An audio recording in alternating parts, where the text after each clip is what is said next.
بسم الله الرحمن الرحيم.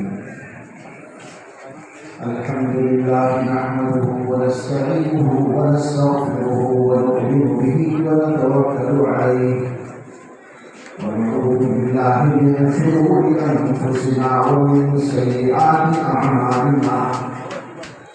من يهده الله فلا مضل له ومن يضلله فلا هادي له.